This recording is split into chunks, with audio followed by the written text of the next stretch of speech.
Hello and welcome to day 5 of the Puro Joshi Advent Calendar here on this channel. My name is Peps and today we're opening another door into the world of Japanese pro wrestling in 2025 as we take a look at the year of Chika Goto. Marigold's Moonmaker has transformed herself from a nothing name, so to speak, into one of the most improved wrestlers, in my opinion at least, of 2025.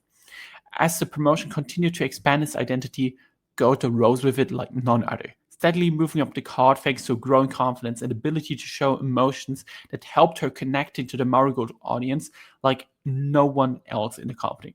In this video, I will be talking about Goto's standout year, breaking down her key matches, memorable moments, and the turning points that helped shape her rise in Marigold throughout 2025. With that, I wouldn't waste any more time and start with her beginning of the year. Chika Goto's year started at Marigold First Stream 2025 on January 3rd in Ottawa City Gymnasium, which is the first big show Marigold had in 2025. And surprisingly for many, Chika Goto landed in a big spot on that show, as she was facing Koki Amare, who was also her tag team partner at that point, in a GHC women's title match.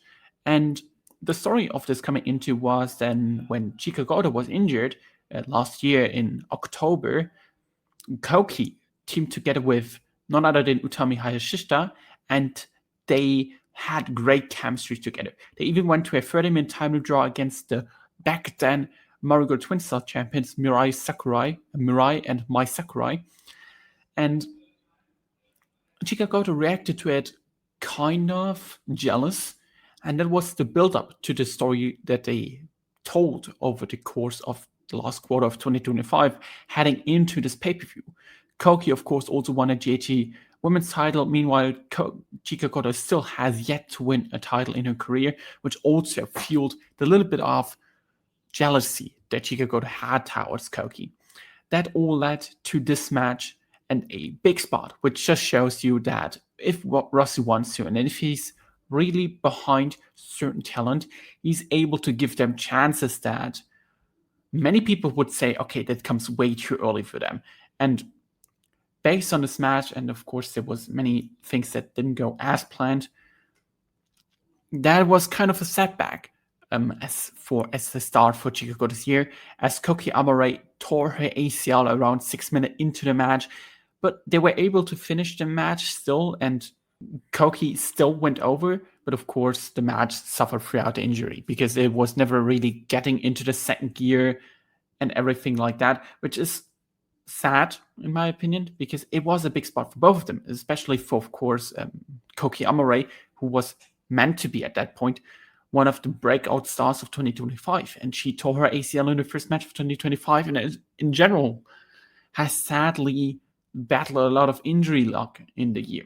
Following that, of course, Chika Goto kind of slowly moved down the card again, and she was mainly stuck in the mid-card tag scene, wrestling together with whoever babyface they wanted her to put together to lose. But she had two cool standout singles matches, in my opinion, during that time between January and March, April. One of that was in Yokohama, I believe it was, where Marigold had a couple of singles matches on the show. For example, the Utami match against Naoshi Kawados was really good, or the Rhea Seto match against Nani Takashi. But a match people forget on this show was Mirai facing Chika Goto, and they had a really fun 10-minute outing where they just went each other, and Mirai got really maybe one of the best singles outings of Go Chika's career in that. Go Chika has been connecting with the crowd really in this match, and her babyface comeback spots worked really well. And it was the first real growing that she showed inside a singles match, in my opinion. She has the passion and the fire in her eyes that you just need. Mirai obviously just defeated her with her big hits, and really it didn't really look like at any point that Chika Goto was getting the upset. But Mirai even taking her not likely was a big step for Chika Goto at that point. The other match I want to talk about is from a show in Gunma, and it was a match against the soon-to-be retiring at that point, Nanae Takahashi. They went 14 minutes, which is a very long time, and I already liked the first Passion Check match, but I thought this one was so much better. Nanae gave Chika Goto a lot more than you would expect her to be. And Goto stepped up to this because Nana is a wrestler, and I mean this in a good way. She either eats your life if you don't step up, or she gives you the world. And it's clear if you're following Nana Takashi's Marigold career that she really likes and really enjoys working with Chika Goto. So she tried to show, okay, how much can you do now? And Chika Goto stepped up to it and just killed it. They had a great match together, in my opinion. They really tore the house down on this random house show, and it was really an enjoyable Marigold house show singles match. Nana especially worked really smart at this match. I need to praise her for that. Like the way she controlled the pacing and everything was really cool to see. The first real big spot after the Kokiyama Run match that she had was as part of the Marigold versus Marvelous feud that kind of had its first peak on the April 25th Hurricane Hall show, Rising Spirit Day 1, in the main event where they faced off in a gauntlet tag team match with Team Marvelous being represented by Ai Hosa, Maria, Rico Kawahata, Sora Ayama, Takumi Roha against Marigold's Kuzuna Tanaka, Miko Aono, Natsumi Shisuke, Rhea Seto, and of course, Chika Goto. And a surprising part about this whole part of the storyline was that a lot was built around Chika Goto. She positioned herself in the press conference as the captain of Marigold, as she wanted to lead Marigold into the match. And that's like something you would expect Mika Aono, who's now, of course, the Marigold World Champion, to do, or maybe Natsumi Shosuke as the veteran of the team. But no, it was Chika Goto who stepped up and said, hey, look, I love this company. I want to show why and how much I love this company. And positioned herself as the captain of the position, which meant that she went on last for her team in this gauntlet match, and pretty much the entire pressure was on her. And you were able to see that throughout the match. Every wrestler kind of wrestled, I would say, more with an ease. Of course, there was the intensity to it, but the pressure was fully, okay, on the last person, because everyone knew, okay, if I don't win this, I at least have someone who backs me. Chika Goto didn't have that. And you noticed that with the entrance, as it was only her and the captain of Marvelous left, which was Takumi Roha. Takumi, of course, made her entrance just being Takumi Roha, having this aura around her, having this intense look, and just having the confidence. Maybe a little bit pissed off because she was a force to even wrestle, because the plan of Takumi was, and she revealed that, well, I don't want to wrestle. I want my Marvelous colleagues to just finish them off before that, because they believe that they are so above Marigold that they don't even need Iroha. At least Iroha believes so. Chika Goto normally makes her entrance with somewhat of an hype around her. With the Achika, Kochika, Gochika part of her entrance, of course, it hypes up the crowd, and she goes out there, and when the moment of where she was supposed to hit to her catchphrase comes in her theme song, she's just quiet, stares to the floor, looks up, and just hypes herself up and just screams around, and the crowd goes absolutely nuts. This was an amazing moment, and just shows the little bit of understanding that shows you, okay, this is a totally solid, good wrestler, and this is a wrestler that understands what it's all about. And Chika Goto does. She walks into the ring with the fire in her eyes, and you notice how much important it is to her to step into the ring as the captain of Marigold. And it was transported into the match as well, as she really never stood a chance from an in-ring perspective against Iroha. Iroha was just dominating her, but the little fire in her eyes gave Chika Goto some comeback spots and some hope spots that the crowd and the wrestlers ringside just ate up. They believed in her for the first time that she could achieve something that no one thought she could achieve.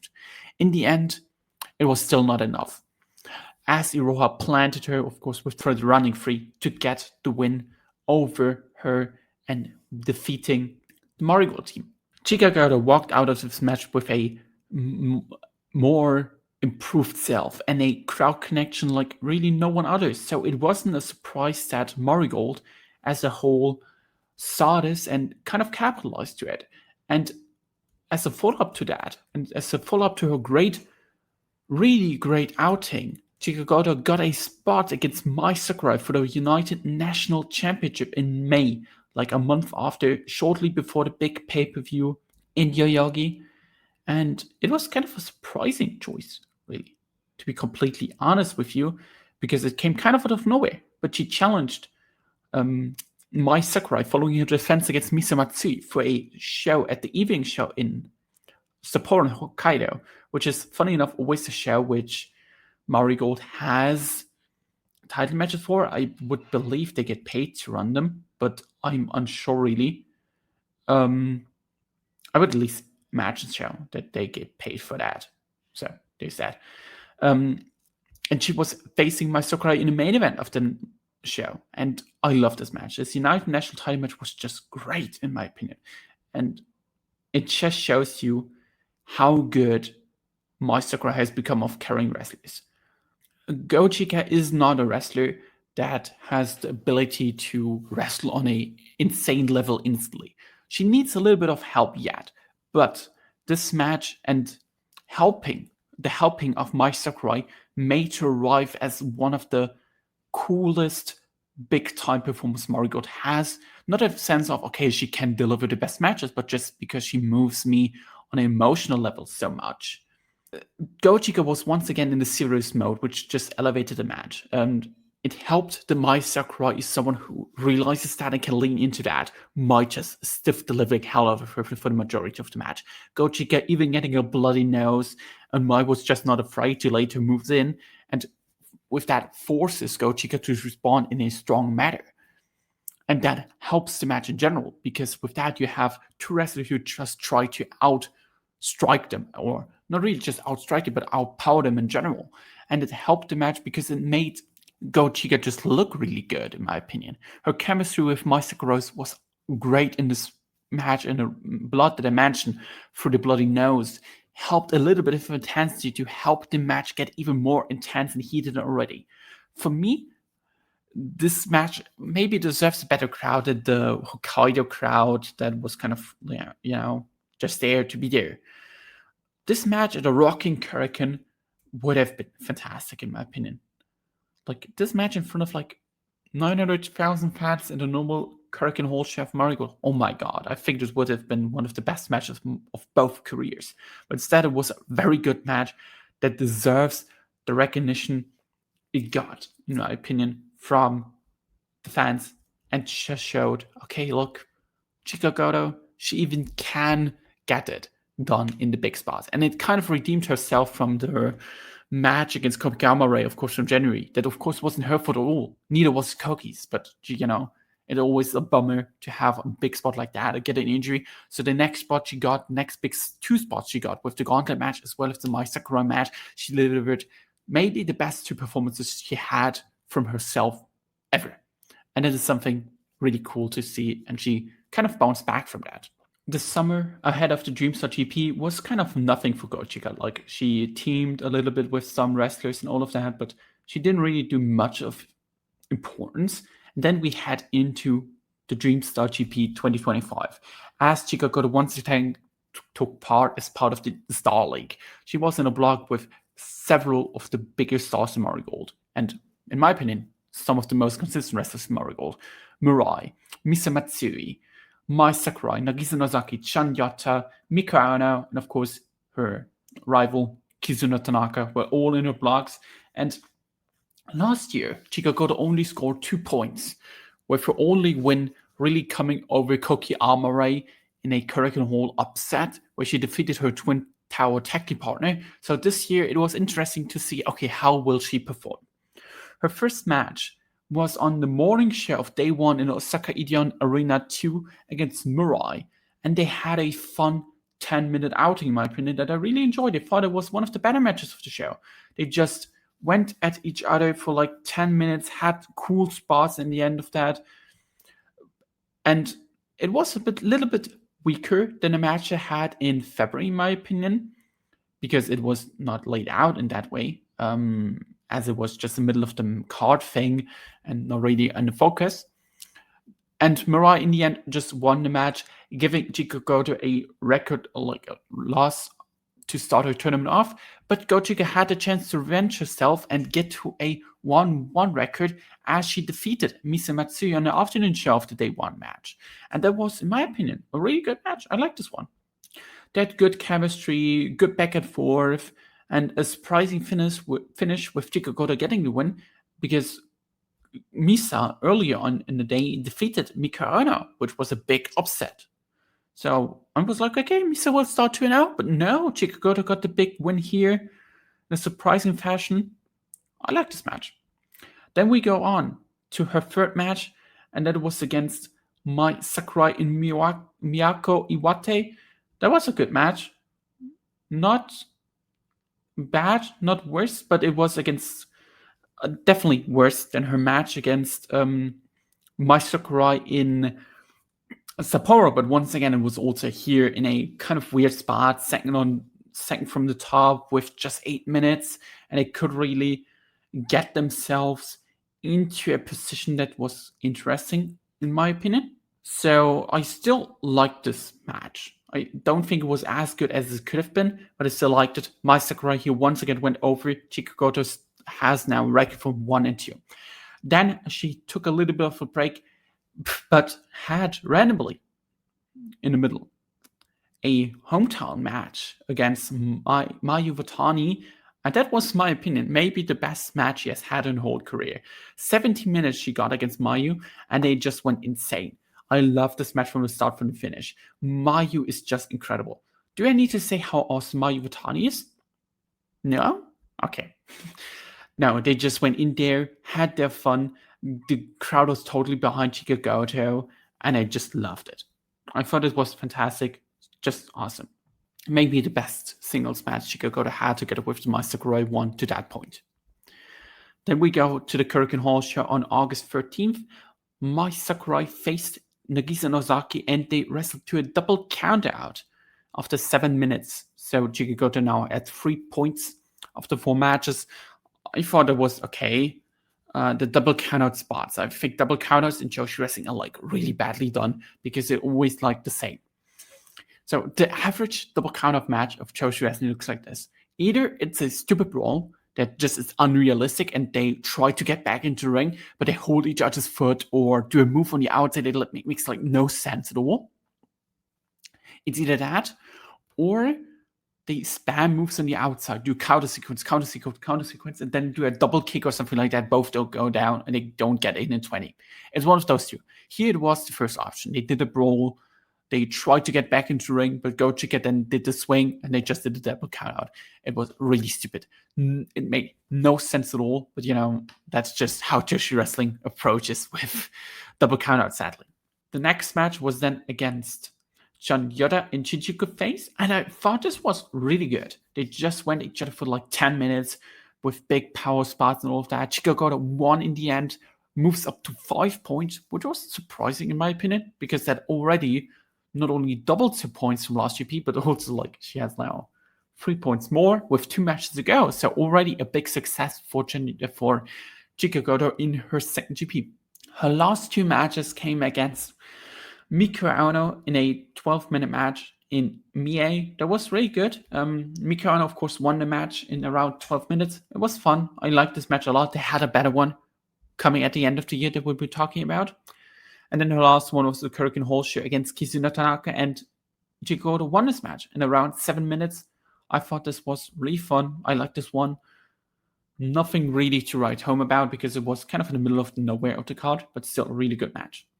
Chika Goto with that finishes the tournament with 7 points, 3 wins, 3 losses, and 1 draw. Comparing that to last year where she had 1 win and the rest just losses, I think we can say she did a big improvement in terms of her performance, which just proves you that over the course of the year, not only did she move up the card with the fans itself, with the popularity, but also Rossi saw that and booked her more importantly. And the Dream Star is always like a way to show you, okay, how high is Rossi really on the wrestlers?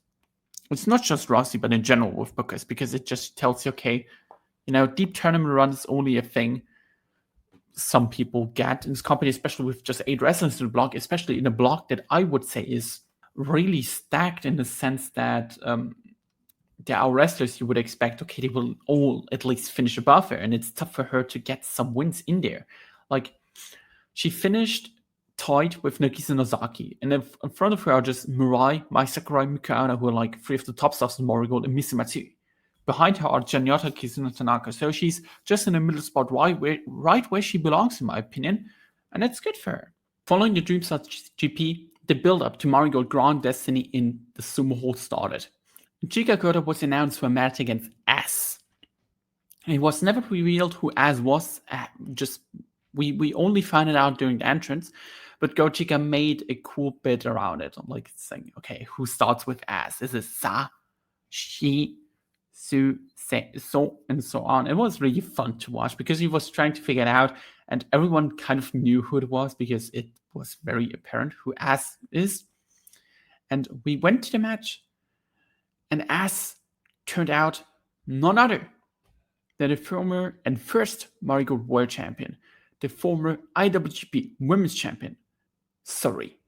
The Sun God steps back into Marigold and faces Chika Goto in a match that was great. I love this match. It went 12 minutes, and Suri was the typical Suri that you just expect her to be, and she just beat the living crap out of Go Chika. And she forces Go Chika to step out of the comfort zone and needs to fight back. And in my opinion, Go Chika did really well in this spot. She went into the match, she fought back, she got her spots in, she showed resistance against Suri, overpowering and overachieving way to wrestle. And Go Chika just fought back. She tried to get into the match, but in the end, Suri just defeated her pretty easily. Go Chika, of course, was disappointed with the outing, which is, of course, understandable in terms of kayfabe perspective, but she looked once again great in this match. And I think, and that's the bigger thing here, the result, the performance, all of that is, of course, important. But what's bigger here is that Suri works Marigold and Stardom and makes her return to Marigold.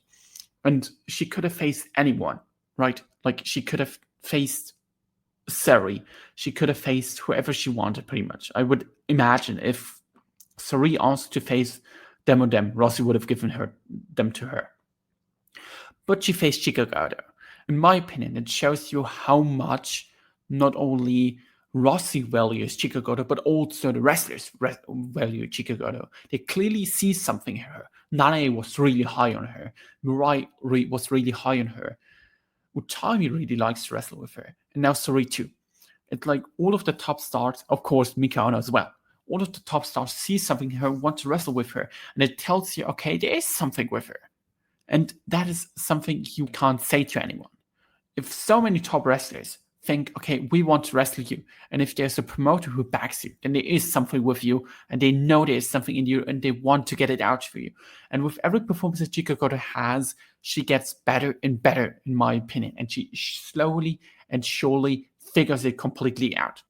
And it's just cool to see, because she's always someone who is very easy to root for, and her figuring out how to transport that into a wrestling style, into her storylines, into her in-ring work is really cool to see.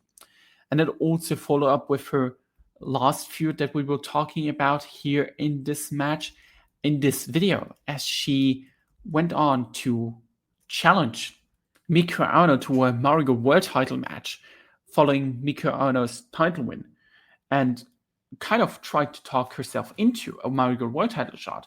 But Chika Goto said, nope. I'm not defending the belt against you. We can have a match, but it will be non-title. So the build-up of the match was Chika Goto trying to convince Mika Ono and the crowd and Rossi Okawa that she deserves a Marigold World title shot at the Korakuen Hall show on November 17th. And I thought this was an interesting approach to the storyline, because you could just said, okay, Chika Goto, you lost to Suri, doesn't matter. Rince lost, it doesn't matter. We will just give you the world title shot anyway. But with the thing of Mika Ono just saying, you lost this match. You don't deserve a world title shot. You need to get results to get a world title shot. And Chika Goto taking this as a motivation to trying to pin Mika Ono in the preview tags and the 3 that they had, to maybe not get a win like maybe not get her world title match with a win over 3, but just by pinning the champion was such a cool approach, and such an is different from what we are used to in Marigold or in Joshi and pro wrestling in general, that really like this approach. We were slowly getting into the Korakuen Hall show, and Chika Goto won the first 2 pre-attacks by pinning Kizuna Tanaka, now Ishikawa. The third and final one in Osaka, she lost by Mikano pinning Minami Yuki, Go Chika's tag team partner at that point. So the results really weren't on her side, but she still said, okay, I will try my best. I will try to show you all that I deserve a Marigold World title shot. And on the Korakuen Hall show on November 17th, she stepped into the main event against Mika Ono and straight up asked Roscoe, should we make this a world title match? The crowd had mixed responses, but not because they don't think Chika Goto is good, because in the match itself we saw the reaction with towards her again, but because they think, okay, look, Chika, we like you a lot, but you need to show us more, that you deserve a Marigold World title shot. The reaction were kind of, I would say 70% for it and 30% against it. But the 30% against it were enough for Rossi to say no. This stays a special singles match. Chika Goto didn't take this as a disappointment, but she took it as somewhat of a motivation and just went at Mika Ono right at the start. But Mika Ono, as this dominant force that she's presented as a Marigold World Champion, just destroyed her right off the gate. She hit a brutal buzzsaw kick and just took Chika Goto's hat off and nearly pinned her down for a 3. Chika Goto then rolled out to the ring and just needed to recover for a second because Ono just totally caught her off guard with this kick. And I thought from then on, when Goto was on the outside, she shook her head for a little bit and just got herself into the mood that she needs to be. And she went in there and had the fire in her eyes and said, you doubt me. You as my mentor doubt me. The fans, not everyone believes in me, but I believe in myself and I will show you all what I can do. And that is how she wrestled. She had such a wonderful performance. She just showed everyone how cool she is as a wrestler and just went out there and killed it. Chika Goto had maybe not the best performance ever in this match, but she had such an inspiring one. She just shows you to never give up. She is Marigold's mood maker. That is how she calls herself, because she believes that she just is the mood. The way she performs in the ring sets the mood for Marigold. And I think that is such a cool thing, because she just doesn't say, I'm the big babyface ace, because she isn't. She's the mood maker. She is the emotional side of Marigold. She transports the emotions and how she feels to everyone. And she's someone that people can relate to, because she is a very, not only charismatic character, but also a very realistic character. Not everyone goes as planned for her. She gets the step backs, but she never gives up. And that is something so cool about her that people, especially fans and audience, can just relate to her. She isn't perfect. She isn't what Mika Ono is this next example. Mika Ono is like the perfect student. Mika Ono just wins. She was Actress Girls World Champion for over 200 days. She came into Marigold, instantly won the United National title, hold it for 6 months. Then won a Dream Star, now is Marigold World Champion. Chika Goto is the exact opposite. She isn't a gifted student. She needed to work hard for everything she does. And I'm super happy that she finally comes into her own and shows the world what she can do. Chika Goto deserves the world, and I think this performance shows it again. In the end, she fell once again to Mika Ono, once again suffering a big time loss here, but her performances speak for themselves. And with that, I would say we jump into her potential for 2026, as in my opinion, it's endless. Do I think she's winning a big time belt in 2026? Not really. But I think she will definitely get her first achievement of 2026. Rossi showed he really wants to push Chika Goto and Koki as a tag team.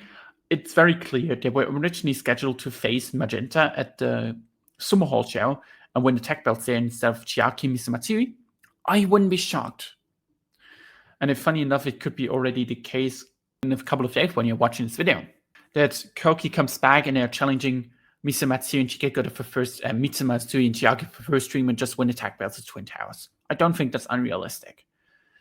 But I also don't think it's unrealistic in the long run that Chika Goto gets some kind of big time singles match on a bigger Kirk Hall show again, because she has shown with the Sarai match, with the Mikano match, with the Masakurai match, that they can trust in these kind of spots. Personally, I wouldn't be against if they run this back against Mikano in a couple of months where Chika Goto has more accomplishments and more bigger wins to her name and gets the spot against Mikano and works out the match at Kirk Hall show. I would love that, because I think they have a fantastic match in them. If there's a better setting to it with a more high-stakes matchup, I would love to see that personally. But I think the tag belt spot is where she will be more or less be in focus in the next couple of months at least. Overall, for her year, I would say that Chika Goto had a good year. She definitely didn't have the high match input that, for example, other wrestlers had in Marigold, but she had the emotional side to her. She had the transformations from being a solid mid-card to one of the most important wrestlers for the storytelling from Marigold. And I think that is something you need to credit her for, much more than the pure in-ring work. Of course, in-ring work is important, and I'm one that always praises in-ring work here. But I think that Chika Goto's case of being a great wrestler comes from something completely different. And I think that is always something you need to realize when talking about Chika Goto. And I think Chika Goto is just great. I'm just really, really happy for Chika Goto, for her importance and everything. And I hope the maker of Marigold can rise to even more heights in 2025 and show us a good and a beautiful Marigold. And with that, I hope you all enjoyed this video. Leave a like, a comment down below. We'll see us tomorrow to my favorite matches of Marigold 2025. And with that, bye-bye.